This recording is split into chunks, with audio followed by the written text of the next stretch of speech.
Greetings and salutations. Welcome to another episode of 365 Days of Gaming. I really appreciate you taking out time to check out this video. Like, comment, share, and subscribe. Thank you in advance. But let's not wait.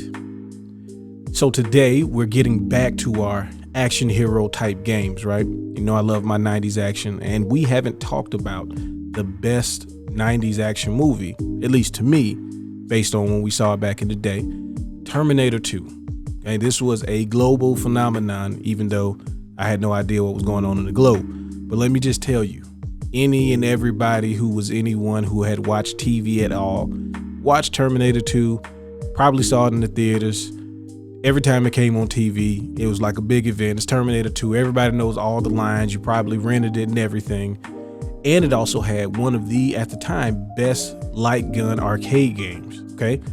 There's no way I could go into like a Aladdin's Castle or Chuck E. Cheese and not check out Terminator 2. If I see the guns, I gotta shoot them. I gotta put the quarters in.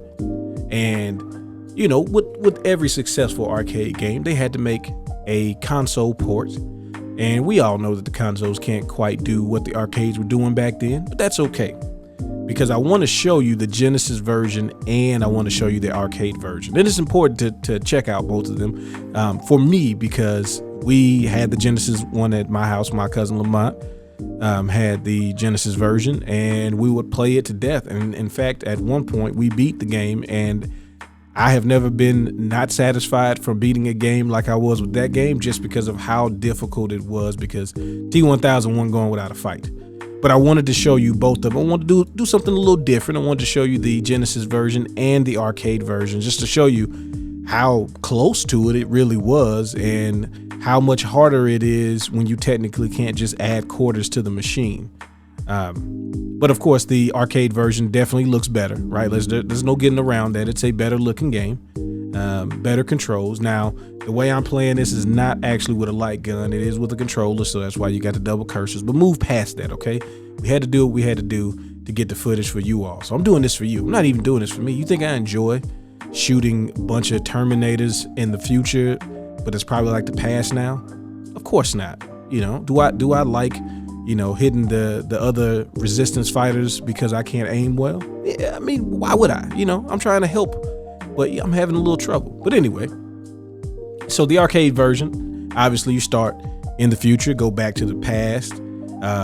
But the thing I didn't realize, and this goes for both versions of the game, is that these stages are very long, and it's a very weird system where your guns have power that drains and they do less damage unless you get more clips or more of the power-ups for the guns. And I didn't remember this as a kid. I must have known it, but I don't remember having to deal with this, and it makes like the stages last way longer because you end up not doing as much damage, so it takes more hits, and they are giving you the business, so you end up dying. And there's a reason why I never beat this in the arcade. It is way too long of a game for what it was designed for. But you know, of course, this is back in the day when they're trying to get the quarters.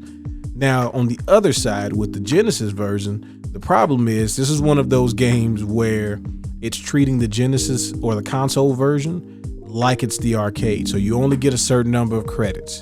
And that always bothered me because we don't have the ability to put quarters in the machine. But it's still a very good port of the game. And as soon as I started playing it after playing the arcade version, I was like, oh yeah, I definitely, you know, would have got down with this. I understood why we played this so much back in the day, because this is a pretty solid port, given, you know, all that we know about the difference between the consoles and the arcade cabinets. Like, it's a pretty solid port. And the Genesis, you know, always gets a bad rap sometimes about certain things. But one thing that they were really good at, and this is just a Sega thing, is being good at porting arcade games. I don't know if that was by design or by happy accident. I know Sega does, you know, some arcade stuff themselves, but I was always happy with the arcade ports onto Sega consoles. You know, when we got to the Dreamcast, it was like, you know, perfect representation every time. And I think probably around the Saturn time as well. But anyway, you know, you start off in the future on both games. Like I said, they follow the exact same levels. Now, the one level that I always remembered as being the most difficult is the same. It's actually why I had to skip levels a little bit. You know, I had to make sure I got to it, which I could do on the console version, but not the arcade version, is when you got to defend the truck. I don't think I've ever met a person who just knows how to like 100% that. I've made it through the truck, okay, but I've never just like killed it. Every time we make it through the truck is barely standing, and it's just, I mean, that's what they was trying to do, trying to get you to pump those quarters in, and you know, it just carried over to the Genesis version. So that's one of the memories I have with this game, is the truck level, trying to get back to the past, is like one of the most difficult levels I've ever played, especially for a rail shooter. Like, I just remember losing so many lives on that level and just being like, come on, like this doesn't make sense. But you know, me and my cousin, we grinded it out. We figured out a way. And this was one of those games that as soon as we beat it, we were like, okay, this will never happen again. Like, we're not playing this. Not because we don't like Terminator, but because we can't play this to try to beat it. We can only play this as one of those, like, let's just see how far we get. Nobody cares if we die, you know, on the first level type of thing. Because you might.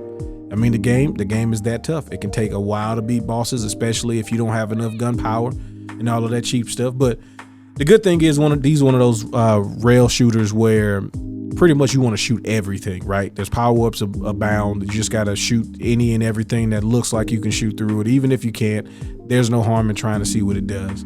So I really like this game. I wanted to show you all this game. I know a lot of you should have played this. If you went to the arcade or if you went to Chuck E. Cheese, there's no reason why you shouldn't be aware of this game. And yes, I'm speaking to my old heads, my older gamers out here, you know, the ones that were actually, you know, kids when a lot of these games were produced and not just playing them on the back end. Nothing wrong with that, but I'm just saying, if you are of that age group, you should have played this game. But if you haven't, you know, you gotta fandangle a way to get that happening. But if you did, I'd love to hear your thoughts on it. Was this a game that you played only at the arcade or only on console? I don't want to hear about the bad Terminator 2 games that where you were using armor walking around. Those are awful, and I played it again by mistake trying to get ready for this video. So, you know, let's not talk about that. Let's only talk about the good things of Terminator 2, like this game. But I appreciate you taking out time to check it out. Hope you enjoyed it.